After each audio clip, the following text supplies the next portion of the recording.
From what I've heard, the 80s sucked.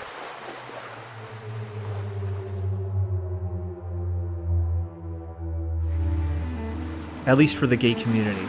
This nightmare virus taking the hope and dreams of an entire generation. But it was in 1986 a film came out called Parting Glances, starring a young Steve Buscemi, and directed by Bill Sherwood. The story was simple but effective, a gay love triangle with a couple at the center of it struggling with the perspective of being in a long-distance relationship. All while one man is dealing with his ex-boyfriend, who is HIV positive. This was an indie film made out of passion, with the director serving also as the writer and editor. But for me, watching this film as someone who did not live through the 80s plague, how does it still hold up today? So I really did love this movie a lot. And part of the reason was it was just really emotionally moving by the end of it. Even though it didn't deal with HIV/AIDS directly, it just showed people, everyday people, just trying to live their lives like this Steve Buscemi character, and everybody who loves him, and they know there's this clock, this ticking away that could potentially devastate everybody. And the film taking place in 24 hours just gives you a little glimpse into it.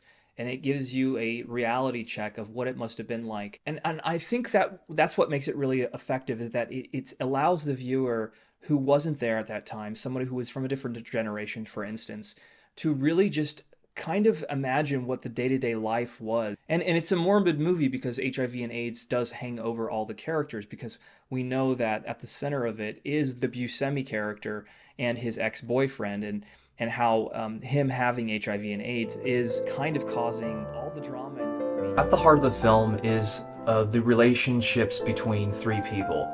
It's this couple at the center of it, which is Michael and Robert.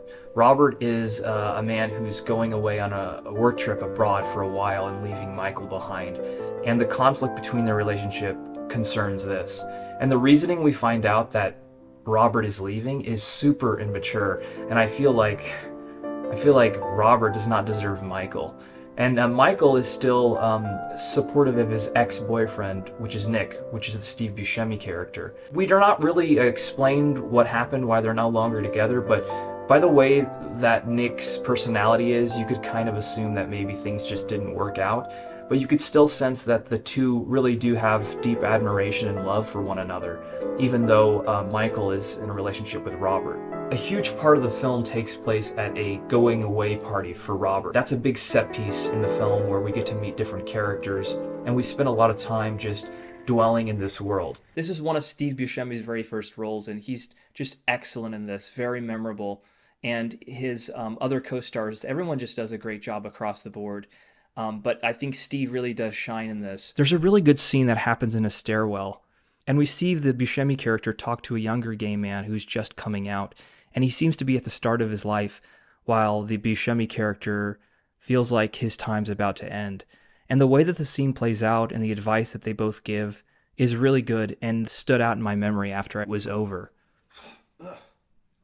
He delivers the sarcastic dialogue with such wit without, feeling too like a jerk. It kind of feels like what you feel like when you watch Chandler and Friends. It kind of has those snarky comments, but you don't feel like he's being a jerk about it.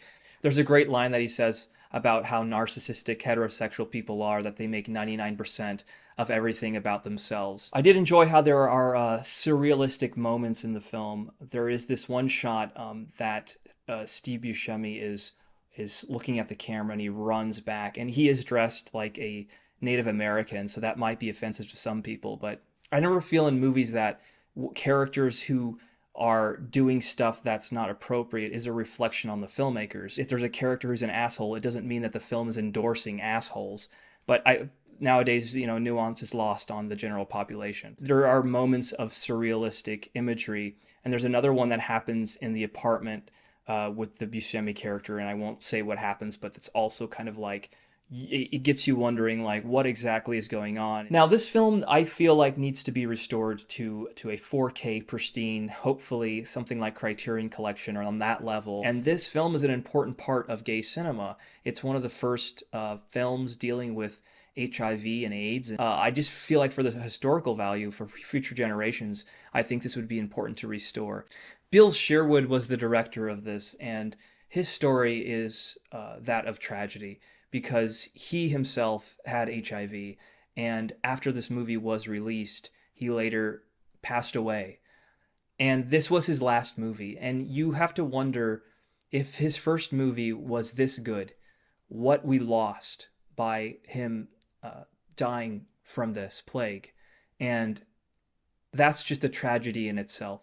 Because had he lived, I would imagine he would have gone on to make a lot of great movies. And that is our loss.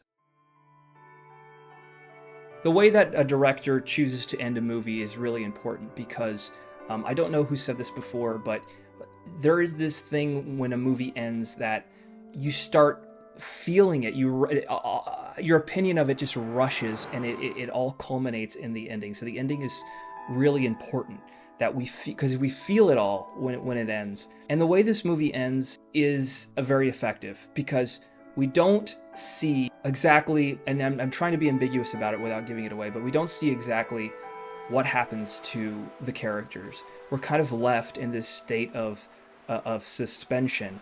And in a way, it's not a tragic ending because we don't finish the story. We don't really see exactly where things played out. And usually, stories dealing with this virus end in tragedy. But I think the director, and I'm projecting this, maybe he didn't want to leave the audience with a tragic ending. He showed people living with this virus as just everyday people. That's the real power of the film. So I just also wanted to say that this channel has reached 10,000 subscribers. So thank each and every one of you for subscribing and commenting and liking or sharing my video. You don't know how much that really means to me, and I appreciate that deeply. You know, because sometimes when I'm talking on here, it just feels like I'm talking into the void. So when I read comments or I see that people are watching, it makes me feel like these videos matter to some people and are helpful to some people discovering some good queer films. Now that we reached 10,000 subscribers, I would be interested in doing a Q&A with you guys just to answer any questions that you might have, get to know you guys and what you guys like and what you guys don't like, and just in general, if you have any questions, go ahead and leave them in the comments and I will hopefully make a video that addresses them.